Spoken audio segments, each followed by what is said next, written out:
Greetings in the name of learning. I am Teacher Neil, and here is Teacher Jo Marie, and we are here to present our novel analysis about Love in the Time of Cholera, written by Gabriel Garcia Marquez. So, of course, before we dive into the main discussion, we are going to leave certain questions in your mind. So, what are these questions, Teacher Jones? Yeah. Have you romantically fallen in love before? Yan. So we are giving you a sneak peek about the story of Love in the Time of Cholera. So what is the another question, Teacher John? If yes, what would you do if the person you love doesn't love you back? If there is no reciprocation at all, what would you do? So you can answer that in your mind. Umiyak daw. You can answer that in your mind. So we're just going to leave those questions. And I hope you can answer that after we discuss all the things about our novel presentation. So, of course, we are going to tackle also about the author's bio note. Here's Teacher Joms. Teacher Joms. Hi, Tutu. So I welcome you to this novel presentation, and we're going to start about the bio note of the author. So the author of the Love and Time of Cholera is Gabriel Garcia Marquez. He was born on March 6, 1927 in Aracataca, Colombia, and died on April 17, 2014 in Mexico City, Mexico. So Gabriel Garcia Marquez is a Colombian novelist. He is the greatest writer of the 20th century, and he was awarded as the Nobel Prize for Literature in 1982. And also, he is a superb crafter of short stories and an accomplished journalist. And in both his shorter and longer fiction, he achieved the rare feat of being accessible to the common reader while satisfying the most demanding of sophisticated critics. And yes, so this is Gabriel Garcia Marquez, and we're going to talk about his writing style when Teacher Neil tackle it later. All right, so Teacher Neil. Yeah, but of course, before the writing style, Teacher Joms, we are going to discuss first his notable work. So next Yes, slide, of please. course. Okay, so let's go there. So these are the notable works of Gabriel Garcia Marquez. Here is 100 Years of Solitude, Love in the Time of Cholera, Chronicle of a Death Foretold, Memories of My Melancholy Wars, No One Writes to the Colonel and Other Stories, Of Love and Other Demons, The General in His Labyrinth, Strange Pilgrims, News of Kidnapping, Living to Tell the Tale. So these famous works have a common feature. And this common feature, we're going to discuss it later. Yeah, next slide. Here in the author writing style and themes. So he is one of the iconic writers of magical realism.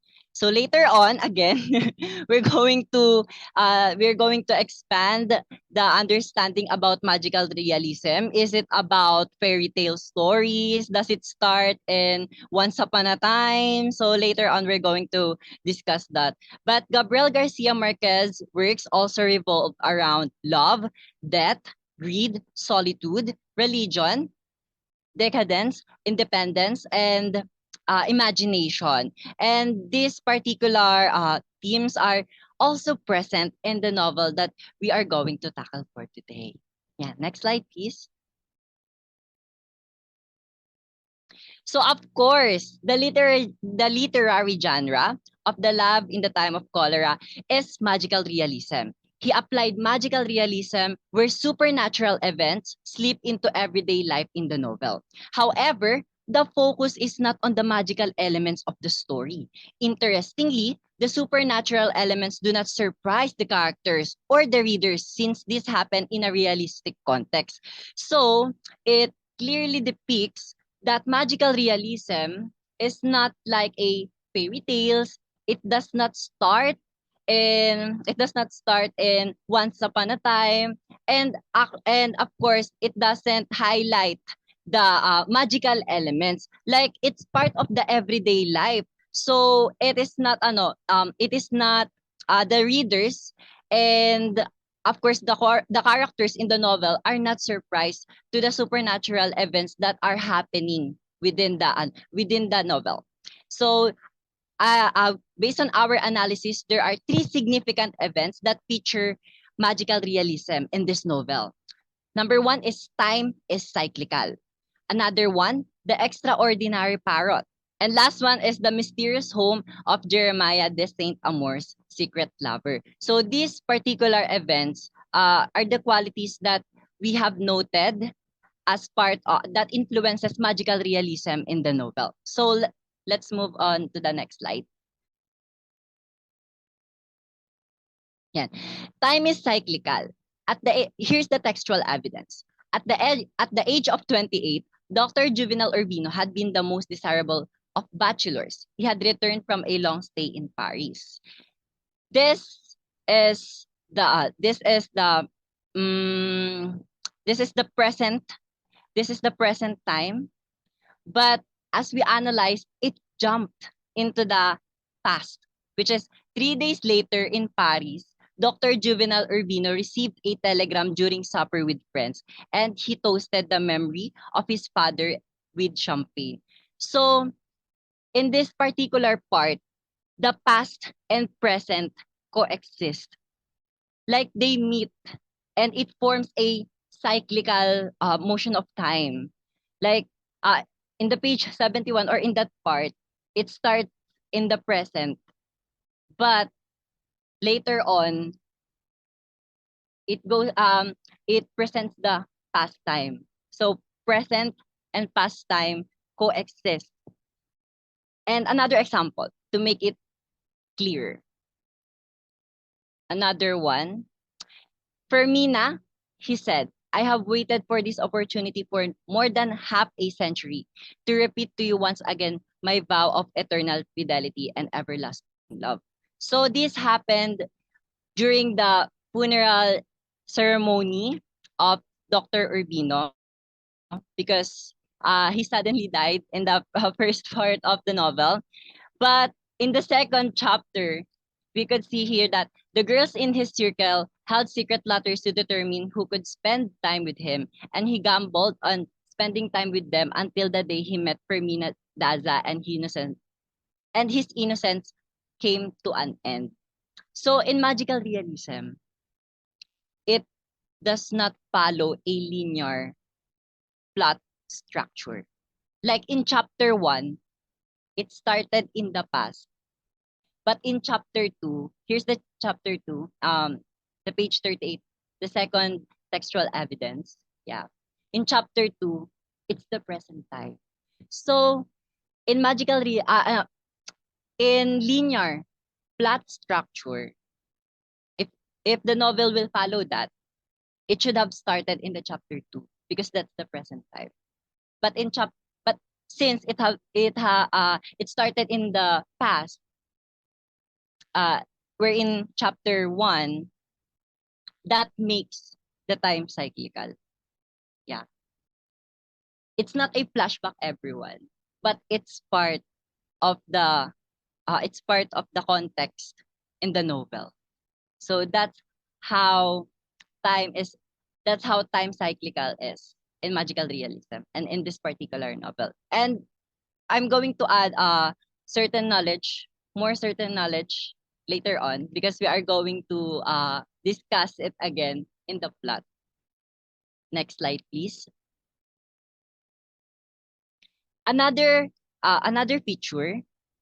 Next slide, please, Joms. Yeah. The extraordinary parrot. Take uh take note.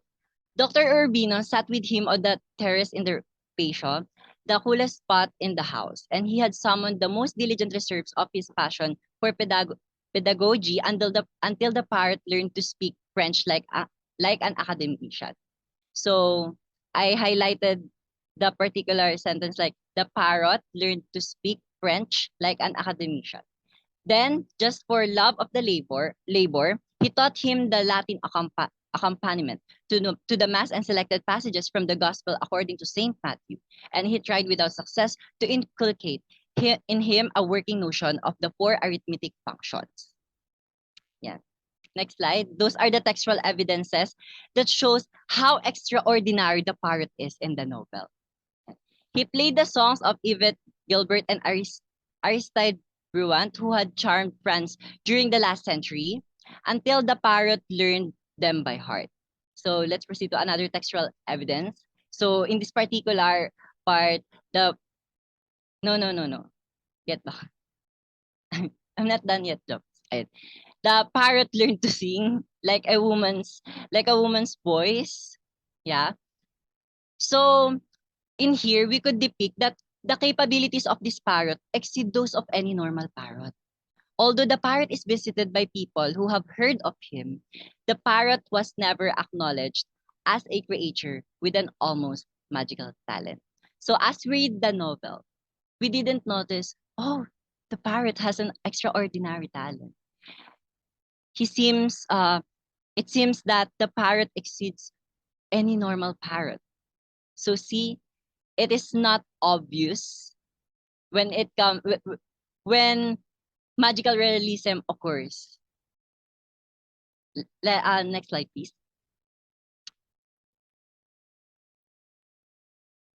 Another one about the parrot. He was a deplumed, maniacal parrot who did not speak when asked to, but only when it was least expected.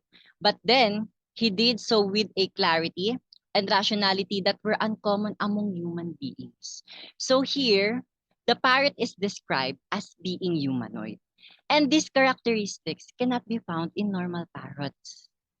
The parrot is a great example of showing magical realism, although it is capable of almost magical talents. The parrot's talent seems usual and accepted in the novel. Like, there are visitors that come to Dr. Urbino's house and they hear this parrot, but it seems usual and accepted.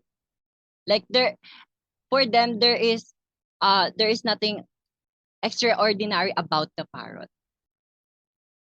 Yeah. So that's magical realism. Next slide. Yeah. For the last feature, the mysterious house. The exterior of the unnumbered house was in no way distinguishable from its less fortunate neighbors, except for the window with the lace curtains and an imposing front door taken from some old church. The door opened without a sound, and in the shadowy interior stood a mature woman dressed in black, with a red rose behind her ear. The parlor had the climate and invisible murmur of a forest glade and was crammed with furniture and exquisite objects, magnificent or beautiful objects, each in its natural place. So what could we infer with that? How magical realism was incorporated in the mysterious house. Next slide. The woman's house is magical because it is the only beautiful house, despite the harnish of the marsh. So, marsh is a location where most of the slave lives. But there is this house, a special house that is so beautiful. But again, it is not difficult to imagine that this kind of house exists, which is a key quality to magical realism. So among the neighborhood with a poor visual of the house, it is the only house in that particular location that is beautiful. Yan, despite the harshness of the marsh. Because in the marsh, it's so dirty, it's like a swamp like that. But there is this particular house that is so beautiful.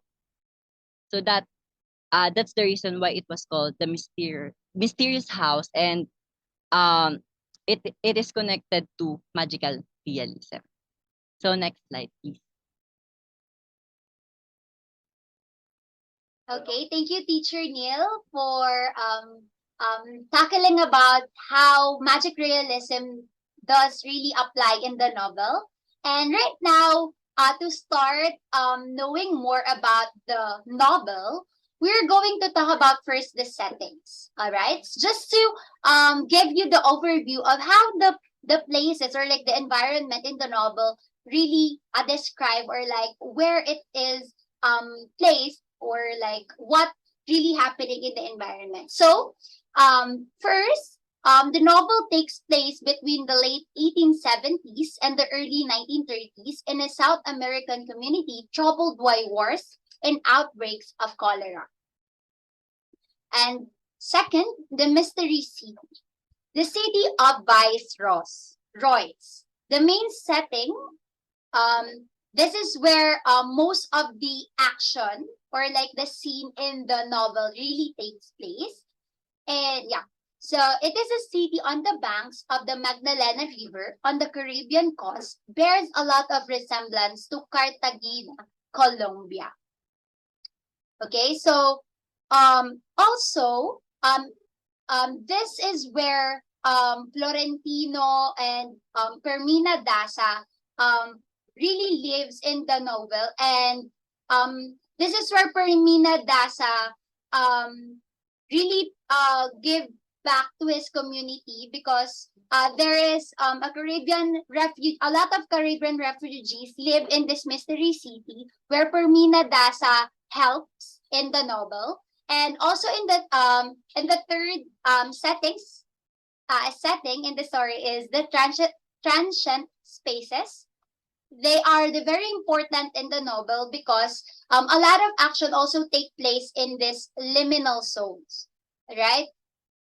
So there are a lot of action really happen in these transient spaces. So for example, in the Magdalena River also takes place here, and also um, the river boats, the all the boats that Florentino has in the novel. This is where it takes place. So um the voyage that they do with Florentina Daza also takes place here when they are about to leave the mystery city because of chaotic reasons that we will be unveiling later on.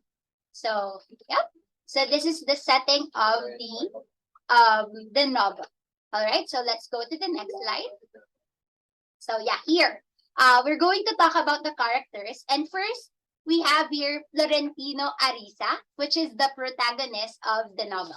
So he falls in love with Fermina Daza at first sight and waits more than 50 years for her husband to pass away so that he can declare his love for her once more. He lives for the purpose of accumulating the wealth and status necessary to be worthy of Fermina and enjoys the anguish of unrequited love. All right. So Florentino Arisa here in the novel is the protagonist, and most of the novel really revolves on how Florentino Arisa waits for Fermina Daza's husband to pass away and really declare once more his love for Fermina Daza. Because in the story, Florentino Arisa was dumped by Fermina Daza because of his social status, and the father of Fermina Daza really meddled in their relationship and stopped that relationship before it went serious. Okay, so let's go to the next character, which is Fermina Daza. Fermina Daza, she is the wife of Dr. Juvenal Urbino and the target of Florentino's affection. Is a sophisticated woman who takes pride in her arrogant demeanor and unyielding tenacity. She cannot ever bear to accept that she is wrong. All right. So here, Fermina Daza is the one true love of Florentino Arisa. So Fermina Daza is the one Florentino Arisa waits for 51 years, 9 months, and 4 days just to really continue the love that they they have when they are teenagers. Okay, so let's go to the next character. So we have here Dr. Juvenal Urbino del Calle. So the most learned physician and most respected public figure in the city of Viceroy is a traditionalist who still visits patients in their homes. He has been married to Permina Dasa for more than 50 years, but he married their happy union with a fleeting romance for which he feels intense regret. All right. So Dr. Juvenal Urbino del Calle is one of um the the reason why Florentino Ariza really suffered in more than 50 years just to wait him to die so that um he can profess again to Fermina Daza.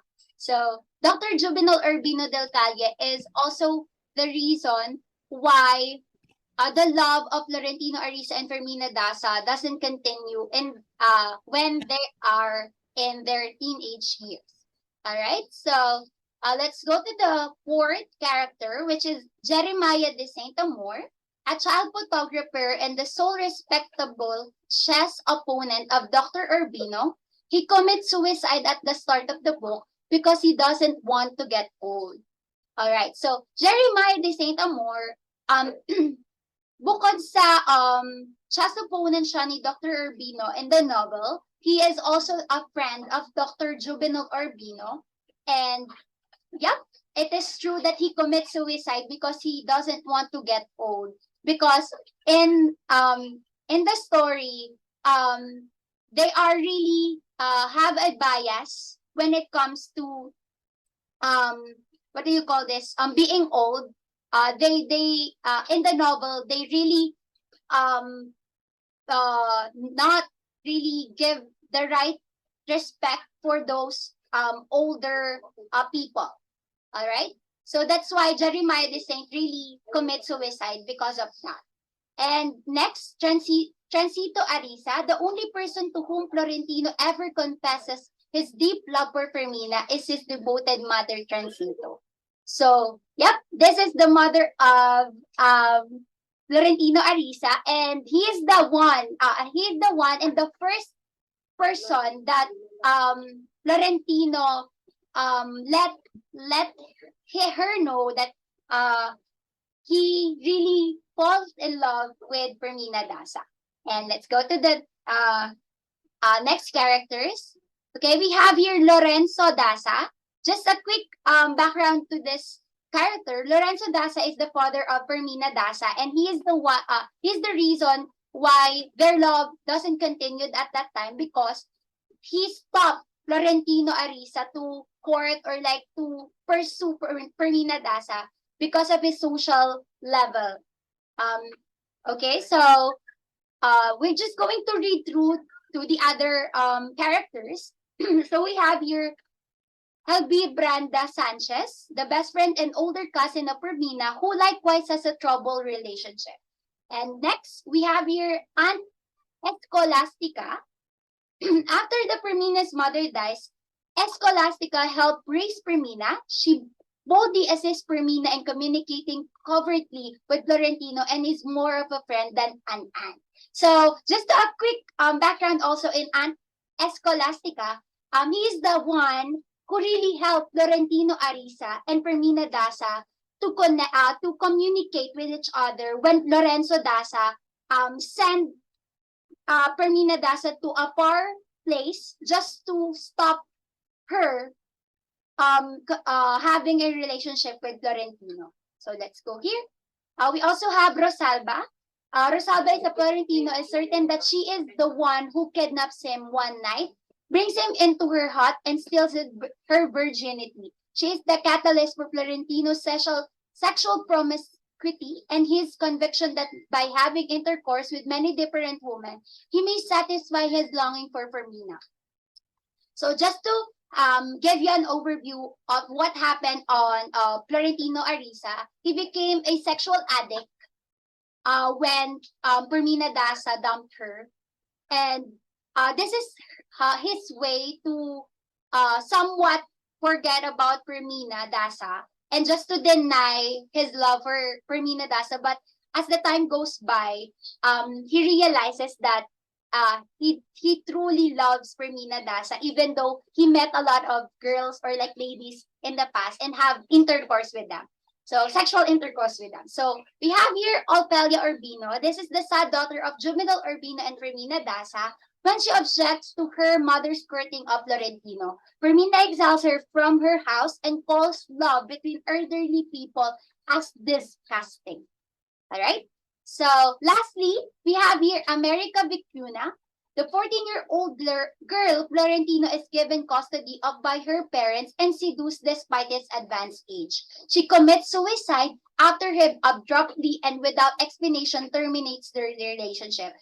Just to have a quick also background of America Vicuna. This is the last lover of Florentino Arisa. America Vicuna is a minor girl when Florentino Arisa gets his virginity.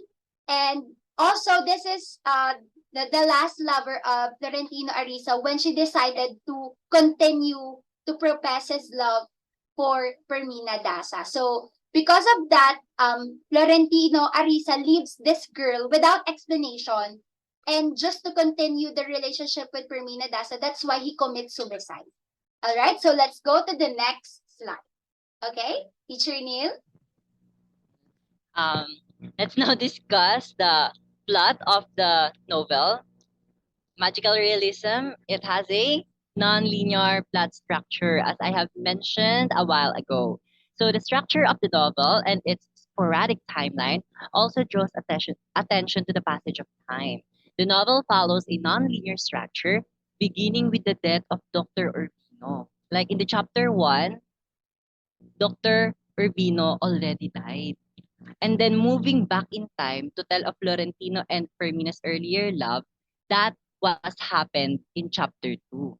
So, as I have mentioned earlier, if if this novel follows a traditional linear plot structure, it should have started in chapter 2. But since it applies magical realism and the plot here is quite unique, that's one of the most important qualities of magical realism, which is there's a unique plot structure. And this is the non-linear plot structure that was later on happened in the novel. So in the story, years and even entire decades can pass by in just a few sentences, echoing the surprise at the passage of time. Next slide. Here, the nonlinear plot structure where the past and present coexist. So we summarized each chapter of the novel and we tried to put title on it so that we could highlight what happened in this particular chapter so that we could divide the event logically. So in chapter 1, the death of Dr. Urbino. So the novel begins with Dr. Juvenal Urbino. And actually, I thought that this character is the protagonist or the main character, but it's not. So it's Florentino who is the protagonist of the story. So he is an important doctor in the fictional city of the Viceroys. Dr. Urbino's pet parrot, the extraordinary parrot that I have shared to you a while ago, escapes from its cage. And when the doctor climbs a tree to retrieve the bird, he falls to his death. Dr. Urbino leaves behind a widow, Fermina Daza, and on the day of her husband's funeral, a lover from Fermina's youth, Florentino Ariza, appears to declare his love anew. However, Florentino's timing is less than ideal, and Fermina is outraged by his insensitive advances. So in the chapter 1, yeah, Dr. Urbino died. And then suddenly, during the funeral ceremony, Florentino appeared. And Fermina was surprised in rage because that's very wrong timing. Like his husband died, and then his past lover will appear in the funeral ceremony. But there's a major reason why Florentino appeared in the funeral ceremony, and we're going to encounter that later on. So in chapter 1, Florentino again appeared in the funeral ceremony of Dr. Urbino. And he has a particular reason why he had appeared during the that ceremony of Dr. Urbino. And we're going to encounter that later. So in chapter 2, we titled it as the beginning of Florentino and Fermina's love story. Yes. So the story moves back in the time to tell the beginning of Florentino and Fermina's relationship. Um, we're going to share you about the love story between these two couples. Florentino delivers a telegram to Fermina's father, and the two share a brief glance. Their first contacts meeting. Florentino begins to spend his days seated on a park, waiting for Fermina to walk by with her aunt. It's Aunt Escolastica. And he finally gathers the courage to give her the letter. So, Florentino loves to write letters for his love, for his passionate love towards Fermina. It is not the 60-page letter he originally wrote for her, but a more modest one, simply stating his romantic feelings. Fermina eventually responds, confirming her own feelings for Florentino. The couple continues to exchange letters and see one another in passing for the next 2 years. However, when Fermina's father discovered about their relationship, he is outraged and forces his daughter to move to another town far away. He doesn't approve of Florentino and his humble origins. With the help of Fermina's cousin, Florentino and Fermina continue to communicate via telegram. But when Fermina returns home 2 years later, she is nearly unrecognizable to Florentino. When the couple is finally reunited, Fermina finds that she no longer has feelings for Florentino. She returns all his letters and ends their relationship. So those are the events that happened in chapter 2, which is the beginning of Florentino and Fermina's love story and how it also ends. So, what do you think is the reason why the relationship between those two ended? So, it will be answered in chapter 3 when when Fermina meet when Fermina meets Dr. Urbino. The encounter of Dr. Urbino and Fermina for chapter 3. Florentino pines for Fermina, but she quickly puts him out of her mind. And the lovers begin to go in different directions. So they both part ways. Florentino has a series of affairs because he thought that it could alleviate the pain that was embarked by Fermina to him.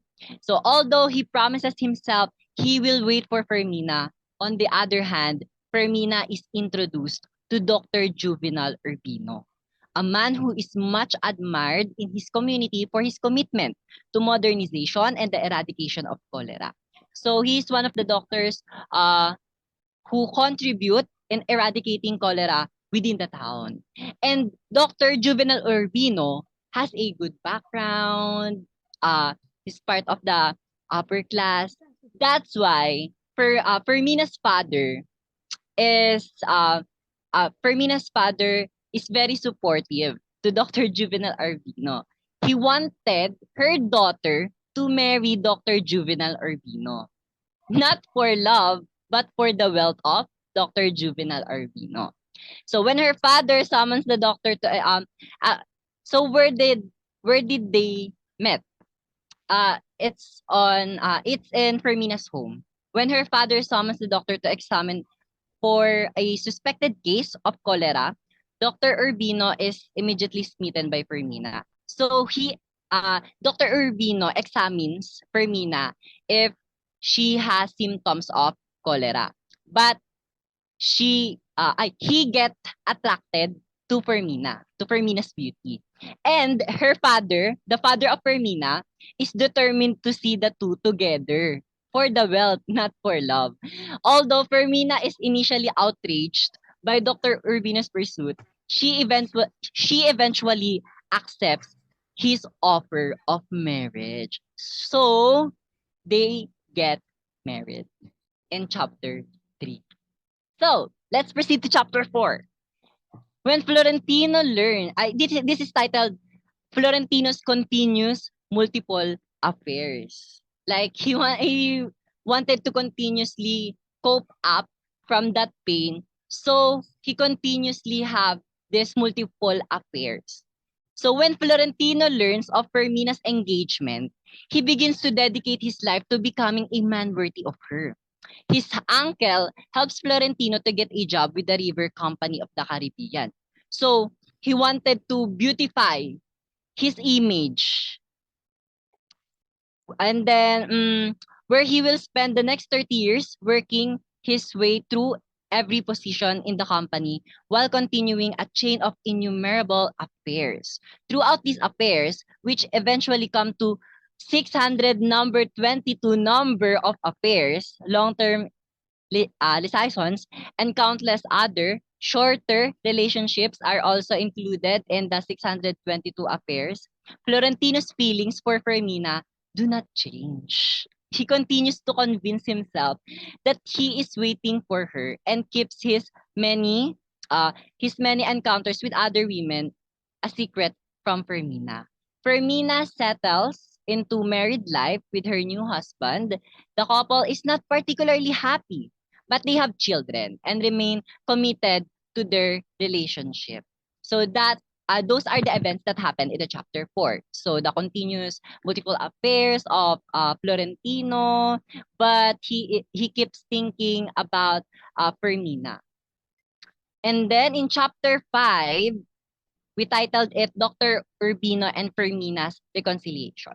So there's a problem in their marriage. Florentino's love for Fermina stays strong while she remains intent on ignoring him. And the two catch only passing glimpses of one another. When Fermina discovers that her husband has had has had an affair, she leaves the city for some time. So Dr. Juvenal Urbino cheated. And Florentino cannot discover her whereabouts. Florentino doesn't know where Fermina went after Fermina discovered the cheating, the third party issue of Dr. Juvenal Urbino. Fermina and Dr. Urbino reconcile, and the pair live in a peace until Dr. Urbino falls to his death. So, some of you might wondering what is the cause of Dr. Urbino's death. It's where the parrot flew on the tree, and Dr. Urbino wanted to get that parrot, so he get a ladder, but suddenly he fell. And also, since he is old, um, it is something severe. It is something severe for him, although he just fell on the ground. So that's the cause of Dr. Urbino's death. So Florentino, who has been waiting for this opportunity in his entire life, he is waiting to Dr. Juvenal Urbino to die. Speaks to Fermina for the first time in 51 years, 9 months, and 4 days to declare his continued love for her. So he exactly count the his love to Fermina, like exact number of years, months, and days. That those are the things that happen in chapter 5. And let's now go to the final chapter where the love between Florentino and Fermina reunite. Although initially angered by Florentino's declaration, Fermina eventually softens towards him and decides to give him another chance. So they both of them are in this particular river cruise, yeah, like a ship. The two rekindle their relationship. At first, it's just platonic. But again, it was uh reunited into romantic relationship. So Fermina worries that the two of them appearing together in the Perth will cause a scandal because both of them uh are both of them uh I mean Fermina is getting worried because uh they met again. Like she is worrying about what the people say since he is the wife of Dr. Juvenal Urbino and Dr. Juvenal Urbino is prominent, yeah, in their particular community. So they find a way. This is what Florentino did. Florentino orders the captain to raise the yellow flag that signifies the presence of cholera on board the ship. This means that no one else will board the boat and that they won't be interrupted. The two can sail together in peace. So Florentino commanded the captain to raise the yellow flag. And then since it's an state of emergency because there's a cholera in that river cruise, the passengers must evacuate or must leave the ship to avoid the spread of the disease, which is the cholera. But there's no cholera at all. They just do it to have this personal time where they could travel forever. And forever, because I'm going to talk about this. Why forever? Why everlasting? Everlasting travel. Why it is an endless voyage? That's the final chapter of uh the novel. So let's proceed. Next slide, please. Okay, thank you, Teacher Neil, for giving us the plot of the novel. Okay, so I hope you really understand. Ay, ayan ta, This is, ayan na. yes, Belle. Well, your Ay, mic is open. oh my God, I'm so sorry. It's okay, but it's fine. Oh my God, excuse. Okay, so yep, so there is the plot of the story. So now we're going to talk about the conflict. Um, so I will giving you the conflict that Florentino Arisa, our protagonist, face in this novel. So first, we have here personal or internal conflict. So the protagonist Florentino Arisa has with his unwavering love for Fermina Daza and the misery this bring him throughout his entire life.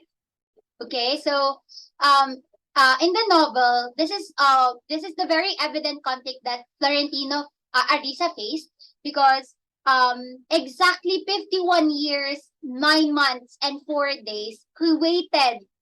He he devoted his life to wait for Fermina Daza and wait to profess again his love for Fermina Daza. So there are a lot of struggles that Florentino Arisa faced.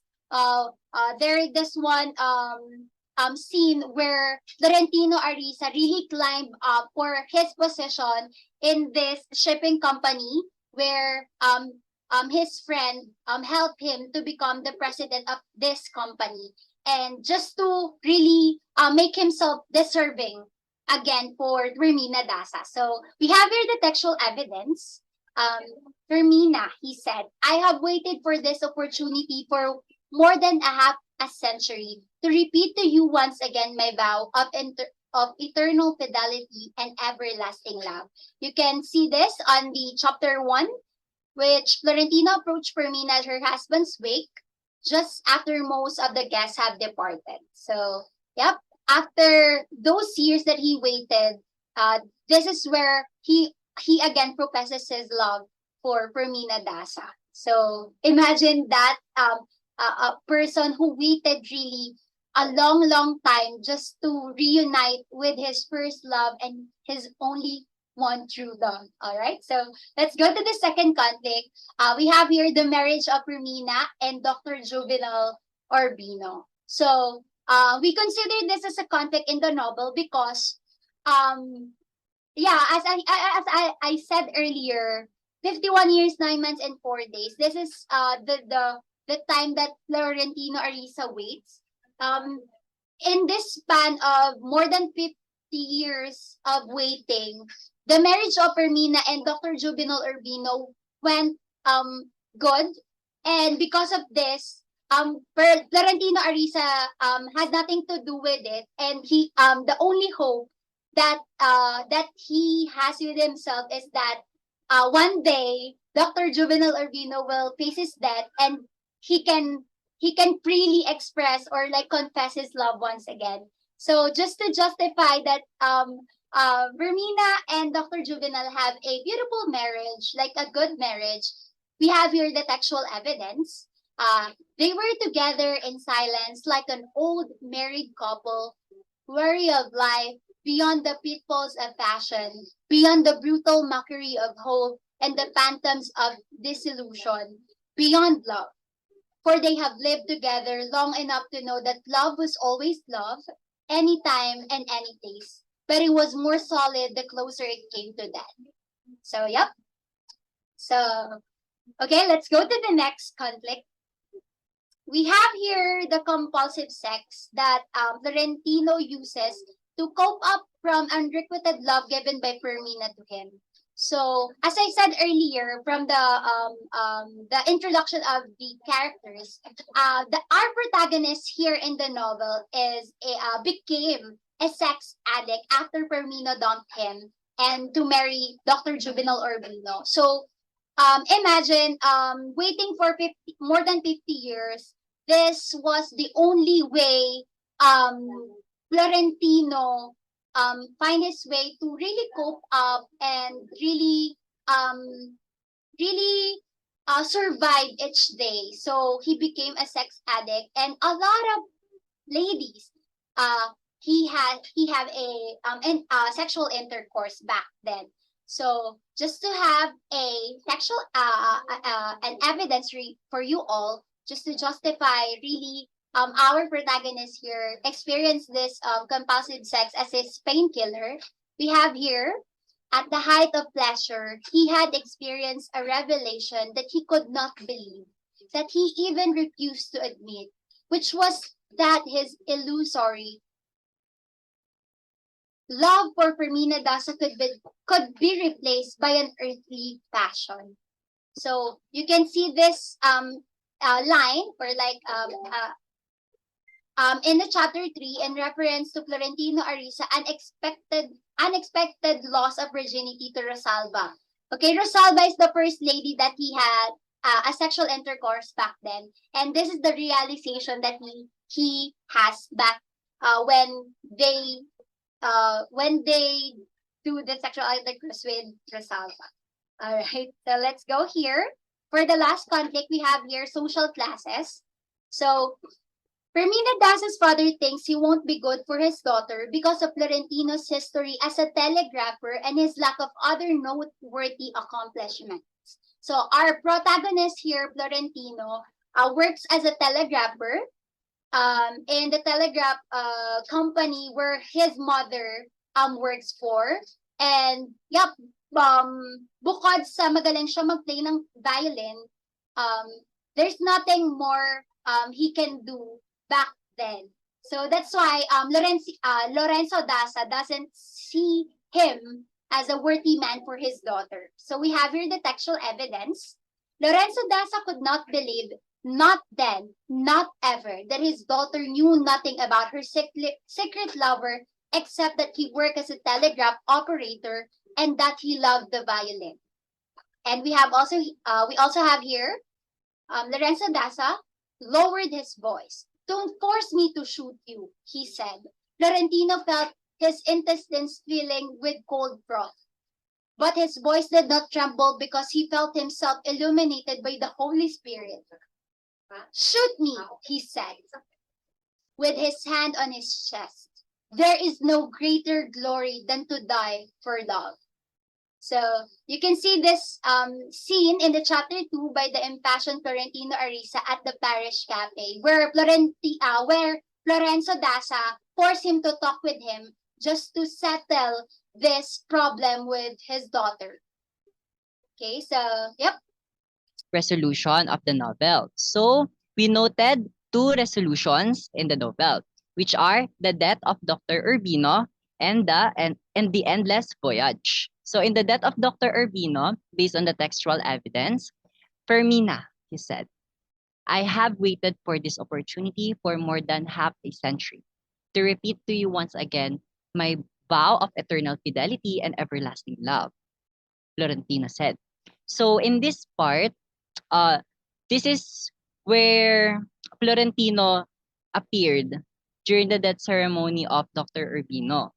As I have mentioned earlier, Dr. Urbino died because he fell to the ground while he's trying to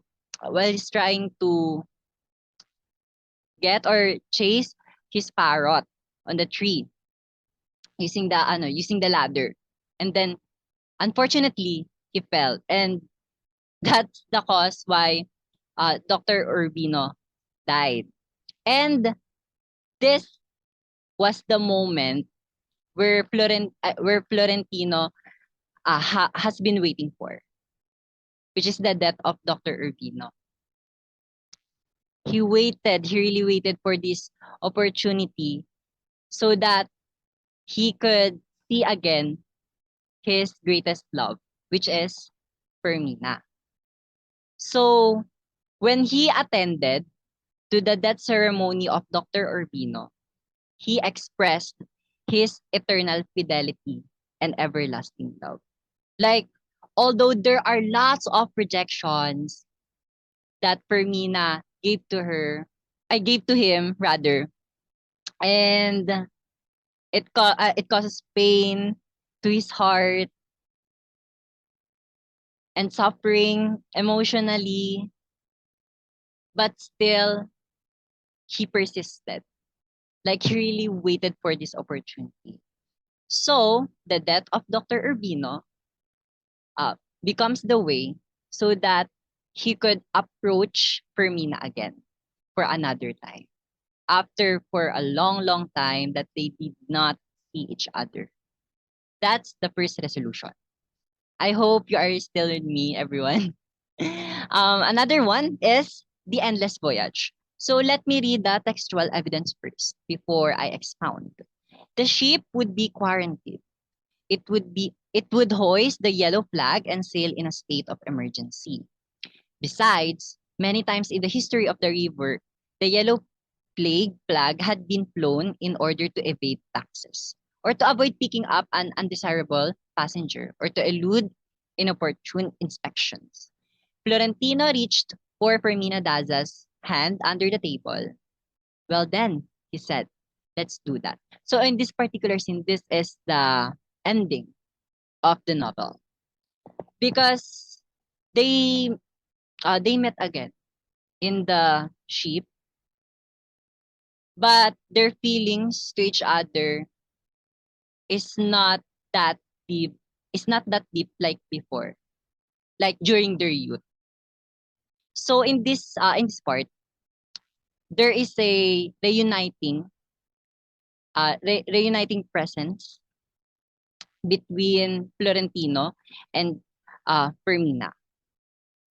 So in order, uh, actually there would be uh gossips that other people may say about Fermina, because again she is still married to Dr. Urbino, which is a prominent doctor. in their place in their community. So in order to avoid gossips, scandal, they need to find a way how to isolate themselves and and go along the journey for go along the journey forever. So here, and how long do you think we can keep up this goddamn coming and going? He asked. Forever, Florentino said. Because when the captain raised the yellow flag, it means the passengers are strictly prohibited to enter to the ship. And then since the passengers are strictly prohibited, there are only three people who are in the ship, which are Fermina, Florentino, and the captain. And then actually the person who asked, how long do you think we can keep up this goddamn coming and going, is the captain. And then Florentino said, forever. That's why it was called the endless voyage, because this is where eternal fidelity and everlasting love Florentino achieved.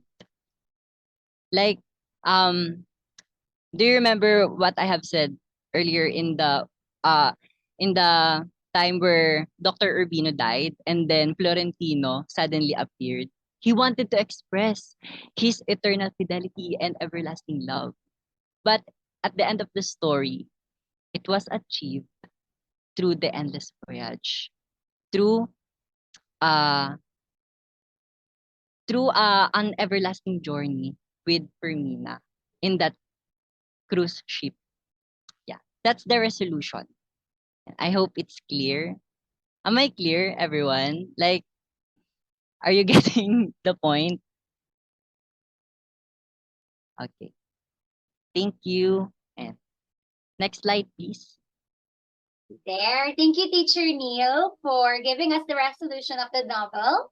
Right now, we're going to talk about the symbolisms used in the novel. All right. So, okay. So we have here three symbolism that is very evident in the novel. So first, we have here the yellow flag of cholera.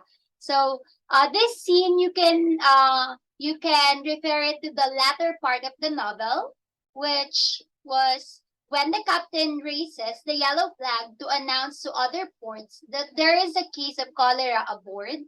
His gesture is symbolic of Florentino's complete surrender to his plague of desires. For at long last, he has finally been consumed by Fermina's love and has surrendered himself to it as a sufferer of cholera would surrender to death. All right, so okay, for the textual evidence, we have here Florentino Arisa reached for Fermina Daza's hand under the table. Well then, he said, let's do that. The captain was taken by surprise, but then with the instinct of an old fox, he saw everything clearly. I command on the ship, but you command on us, he said. So if you are serious, give me the order in writing, and we will live right now. Okay, so you can see this scene in the chapter 6, where the captain was really surprised to the decision of Florentino and Fermina to declare or to raise the yellow flag of cholera in their ship, where they will not be able to collect passengers. They will not be there will be no hindrances with their voyage as they go through their journey, endless journey through the ocean. So yep. So that's the symbolism of the yellow flag of cholera in this novel. Okay, let's go to the second one, which is the tiger. Florentino announces that he and Leona Casciani have killed the tiger. He implies that they have overcome any remaining sexual tension between them and the tiger representing that tension. So, as I said earlier, Florentino became a sexual addict, and Leona Casciani is one of those ladies that he had a sexual intercourse and sexual relationship, and yeah. And also take note that Leona Casciani is also one of the ladies that Florentino have a longer relationship with. Okay, so for the textual evidence, by 2 o'clock in the morning, they had each drunk 3 brandies, and he knew, in truth, that he was not the man she was looking for, and he was glad to know it. Bravo, Lion Lady, he said when he left. We have killed the tiger. Okay, so by the time that Leona Casciani and Torrentino reach like a long-term relationship, like they they consume the tiger, like the sexual tension between them collapses, like it popped up, and they agree to separate from each other because they cannot feel the same thing that they felt from the first stage of their relationship. So that's the tiger representation in this novel. And let's go to the third one. Lastly, a camellia flower. So this camellia flower is really evident in the first chapter of the novel. So let me just read about this symbolism of camellia flower. Firmina refuses the first camellia Florentino gives her from his label and returns the subsequent camellias he sends her. In her refusal to accept the camellias, Firmina rejects any commitment to Florentino and his offering of love. She does not want to be bound to him, and refusing the flowers of promise, not only does she resist any obligation to her lover, but as she understands it, helps to curb any thoughts of marriage that Florentino may have. So, a camellia flower, Florentino refers it as a flower of promise. And Florentino loves to paste this camellia flower with his love letters for Fermina every time she wrote a letter for her. So, yep. And for the textual evidence we have here, then he offered her camellia he wore in his label. She refused. It is a flower of promises. Then, conscious that their time was almost over, she again took refuge in her composure and said, "Now go, and don't come back until I tell you to." So this is where the indication that Fermina doesn't want any obligation to commit to Florentino, and that's why he refuses to receive those flowers of promises from Florentino. So that will be all for the symbolism. So let's go for the contemporary themes.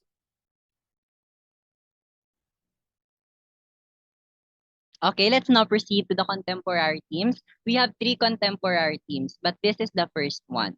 Love can be a serious and severe disease. Here is the textual evidence. The symptoms of love were the same as those of cholera, because cholera is a disease. And another one, was the time when he gave into his desire to eat the gardenias. The Transito Ariza grew in pots in the patio so that he could know the taste of Fermina Daza. So let's set aside this textual evidences first. Let's talk about love. So here in this novel, in the chapter 2 rather, love was described as somewhat innocent and pure in Florentino's perspective. Because during Florentino and Fermina's youth, they are just sending these sweet letters. They are giving it to each other. Although Lorenzo doesn't want her daughter to have a communication to Florentino. But since they like each other and they both love each other, they continuously send letters, and like what Joms mentioned, yeah, like what Joms mentioned, Florentino loves to give flowers to Fermina. So, in the chapter 2, love was so innocent and pure, but suddenly it changed after after the certain chapters that have gone, especially in the chapter 3 and chapter 4. Because Fermina rejected Florentino. It's not because didn't uh Fermina didn't love Florentino, but it's about his father. Again, it's about his father. Like Lorenzo doesn't like Florentino because he has his image in the society is not that good enough for his daughter. He Lorenzo thought that Florentino is not the right man for her daughter. So because of that rejection, love transformed into obsession. There's a transformation from innocent and pure love of Florentino to Fermina. It transformed into obsession. Like in order to cope up, he needs he engaged in sexual relationships in numerous women. So here, another explanation. The novel also suggests that idea of love as a sickness, like cholera. Florentino spends his life waiting for Fermina, and at times he is physically sickened with longing for her. The symptoms he experiences from heartache are very similar to the cholera ones. But there's a cure for that obsession. As I have mentioned earlier, from pure love, it transformed into obsession. But in the latter part or in the latter chapter of the novel, or specifically in the chapter 6, based on our understanding, the obsession was cured. And was that? Who is that cure? It is Fermina as well. When they joined together in the endless voyage, which is part of the resolution. So from love, it turned into obsession, but it was cured by the reunited romantic relationship between Fermina and Florentino. So let's proceed to another contemporary theme. Marriage is futile at the expense of true love. So here is the textual evidence. No one ever thought that a marriage rooted in such foundations could have any reason not to be happy. So when Florentino and when Dr. Urbino rather and Fermina get married, in the first years and the beginning of their marriage, it's good. Like they don't have any problem at all. But as time passed by, especially in the 5 years of their marriage that was mentioned in the novel, their quarrels are getting worse. Again, it's because there is no true love in it. Like remember, Fermina married Dr. Urbino because her father wanted her to do that. So she agreed. But in their marriage years, there's no true love. Like there's a good foundation, but it cannot equate true love. Because until now and then, all even though Florentino and Even though Dr. Urbino and Fermina get married, sometimes Fermina thought of Florentino. So in this way, the rivalry between Florentino and Dr. Urbino demonstrates the ultimate utility of marriage for social status when it comes at the expense of true love. So marriage is problematic specifically specifically like if it was arranged, it was forced, like there's no true love in it, it's fragile. Although it has a although it is rooted in foundation, in principles, like it's a contract, but still it's fragile because there's no true love in it. That's another contemporary. Next, here is Teacher John. Okay, for the last contemporary themes that we have here in the presentation, we also add here, which is the death is not a permanent probability, but an immediate reality. Aging and death are prominent concepts which first emerged upon the death of Jeremiah Saint Amour and are expanding throughout the novel. Dr. Juvenal Urbino realizes upon seeing Saint Amour's body that death is not a permanent probability as he has always imagined, but for the first time in his long life, truly and fully understands that death is an actual, irreversible, and immediate destiny. And for the textual evidence, after so many years of familiarity with death, after battling it for so long, after so much turning it inside out and upside down, it was as if he had dared to look death in the face for the first time, and it had looked back at him. It was not the fear of death. No, that fear had been inside him for many years. It had lived with him.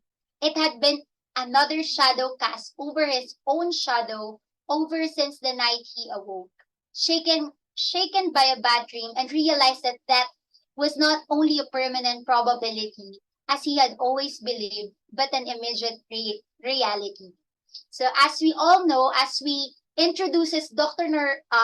Juvenal Urbino to all of you, he is a known physician in in his time, and as he for his everyday life, he witnessed people die.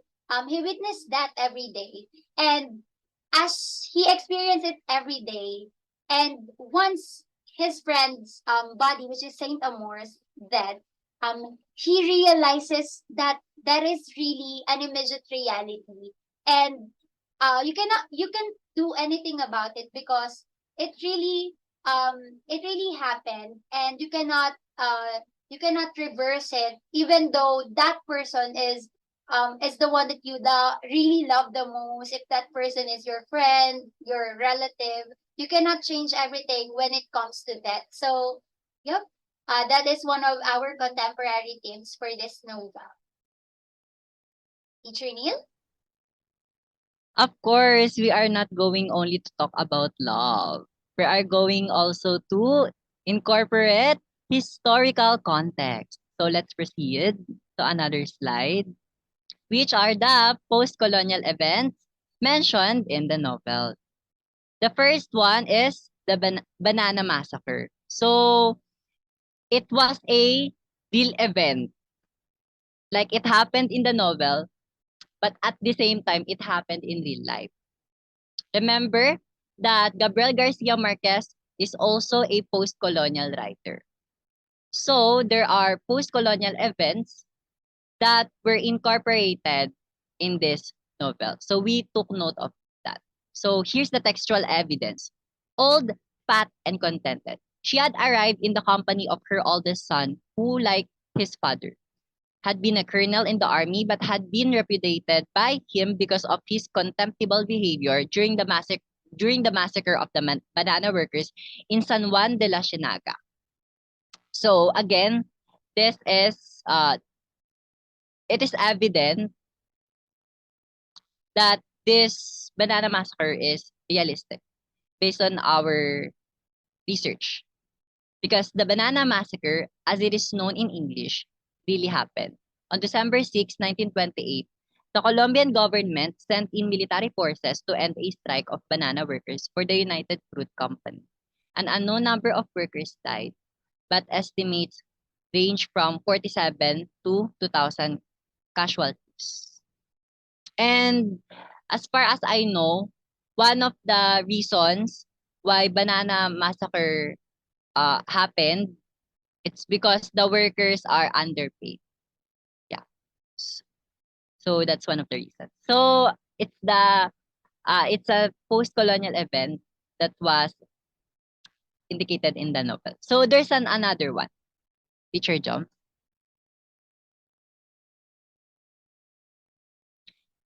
Civil Wars. Here's the textual evidence. The Archbishop commented to Dr. Urbino that in a sense, this was a historic luncheon. There, together for the first time at the same table, their wounds healed and their anger dissipated. Sat the two, oppo- Sat the two opposing sides in the civil wars that had bloodied the country ever since independence. So again, it is a realistic event that happened in Colombia. Here's the evidence. Love in the time of cholera also mentions the various civil wars that are known as La Violencia in Colombia. So the civil wars are known as La Violencia in Colombia in the novel. A 10-year civil war between the Colombian liberal and conservative parties, estimated to have cost the lives of some 200,000 people. So there are two post-colonial concepts that were applied since it's given that Gabriel Garcia Marquez eh, Gabriel Garcia Marquez is also a post-colonial writer. So yeah, let's proceed. So of course, what's up with the novel's title? The first one, the events happened in the midst of calamity, which is the cholera outbreak. Here's the textual evidence. Love becomes greater and nobler in calamity. So, it shows in the novel that love persists even though there are chaotic events in the surroundings. Even in despite the difficulties, for instance, the love of Florentino to Fermina persists. Another one, the juxtaposition between love and cholera. The symptoms of love were the same as those of cholera. Because again, like what we have mentioned in the contemporary theme, love can be a serious and severe disease, right? From innocent love or pure love, it turned into obsession, and then it was cured by the united relationship between Florentino and Fermina. So there's a juxtaposition between love and cholera. Yeah, that's the content about the novel's title. So there is also a movie adaptation with this, but we are highly encouraging you to read it first because the plot structure are unique and you will appreciate it. So next slide, please. Yeah. Thank you so much, everyone, for attending. Yeah, that's all about love in the time of cholera. This